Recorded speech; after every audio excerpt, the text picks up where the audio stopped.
Hey, welcome back, guys. Mecca, Power Book 2's most recent big bad, businessman, and newly exposed snitch, has had a hell of a run this season. In addition to being a mentor to Kane, he's been the manipulative force behind distracting and acquiring Monet, his long-lost love, for reasons we are now clearly aware of. Or are we? In today's video, we'll analyze some of his most recent manipulations and break down the reasons behind them now that the picture has been fully painted. Before we begin, be sure to hit the like button, subscribe, and bell notification to immediately receive these videos. Also, big thank you to all of my channel donors. If you'd like to be the next one, drop $1 on that Cash App for us. And lastly, a spoiler alert is now in effect for all things Power. Here we go. Mecca has been many things this season: egotistical, maniacal, and devious, but unhinged wouldn't qualify under these classifications. He's been increasingly growing more unbalanced as the episodes progressed, especially if you've been paying attention. The signs have been there. This entire season has depicted Mecca training a new upstart while killing off his original crew simultaneously. He's also gone for broke in regards to Monet, attempting to get her to essentially run away with him under the guise of love, commitment, reclamation, and all of those pretty-sounding words. However, Courtney Kemp dropped a major contextual piece in her most recent IG Live session that really places Mecca's maneuvers in their proper perspective. Mecca is not supposed to be in the country. We witnessed Tariq discover his global snitching past and even heard Mecca admit to aspects of it via the Lobos revelation. Mecca is a man that is heavy on ego, yet low on time. His transgressions are beginning to catch up with him, as are the feds, given his manic demeanor. It's for this reason that his pleas to whisk Monet away from it all have been downright vigorous as we near this epic conclusion. He's perpetually shown her the brighter side of life and spoken of taking her away on his jet, including Zeke, and ultimately becoming a family again. Her apprehensions have only served to increase Mecca's chances for capture and have increased his angst as a result. Make no mistake about it, this is a man that is out of time and running out of options by the second. There is no more room for hesitation where his interests are concerned. He's likely a marked man, given what we know, one that needs to expeditiously gather his family, win their affections, and depart with them asaptually. Episode 9 revealed plenty of clues in hindsight to affirm all of the above. Let's break it all down. During Mecca's first conversation with Monet in 2009, he promised her that, quote, "I will make it that he wants to talk to you," after being contacted by Zeke following that dinner table fiasco where his true parentage was revealed, and he subsequently defected from his mother's control. Mecca then promised that everything would be okay, and, quote, "I'll get us together again." This offhand declaration seemed innocuous enough at the time, but the events that followed magnified this statement tenfold. Next, we would see Mecca with Kane yet again, who the drug lord would forcefully hold captive in his home and violently threaten if he continued to respond in the spirit of resistance. I remember how crazy this display was upon initially viewing it, but now not so much. You see, Mecca needed a proxy to hold down his compound in his absence, because remember, he's not supposed to be there. The United States is forbidden terrain for a worldwide tattletale, and his continued presence only endangers his interests further.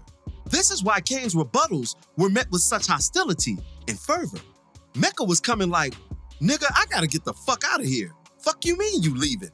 This fervor was doubly illustrated when Mecca's duffel went missing, a critical belonging that held the secrets to his clandestine past and catalyst to his pending future.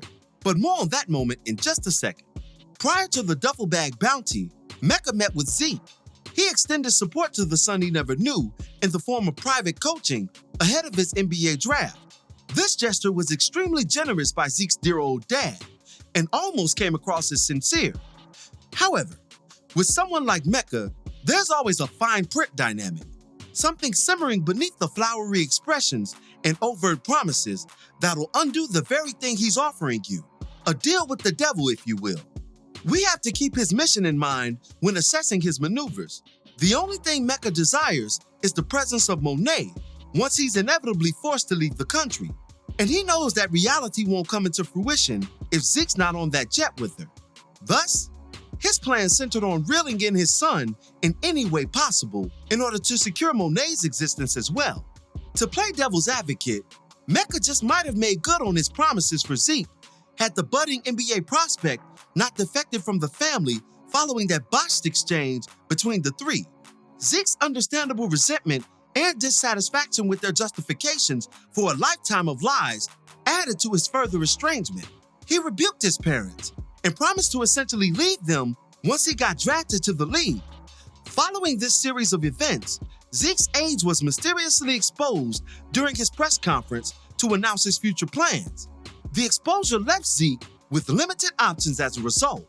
Mecca attempted to pick up the pieces following the PR nightmare, affirming to his son that it works the way he says it works, another subtle clue to his true aspirations. After the AIDS blow-up, Mecca and his family were shot at in broad daylight by unknown assailants, with the former pushing Lorenzo's potential involvement behind the otherwise random attack. The life-threatening scenario was enough to stifle Monet's better judgment and inspire fear and uncertainty within her, two things that people rarely make sound decisions on, and feelings that would more than serve Mecca's interests towards his true goal. In response to Monet's suggestion to kill Lorenzo, who she believed to be behind the recent tribulations befalling her and Zeke, Mecca came up with the convenient alternative. You, me, and Zeke should get on my jet tomorrow and fly anywhere in the world you want, start a new life as a family. To assuage her predictable apprehension to his final solution, he then stated that, quote, now that the NBA is off the table for Zeke, living in paradise with his parents can't be the worst option. That final statement confirmed for this commentator that Mecca was indeed the orchestrator of those unfortunate events, a conductor of chaos that would go to any lengths to ensure his aims were carried out. Those aims would be jeopardized yet again, only this time by Little Ghost himself. It's from Tariq where Mecca would receive his unceremonious nickname and an even more damning proposition: $2 million in exchange for his prized duffel bag and silence on all contents therein.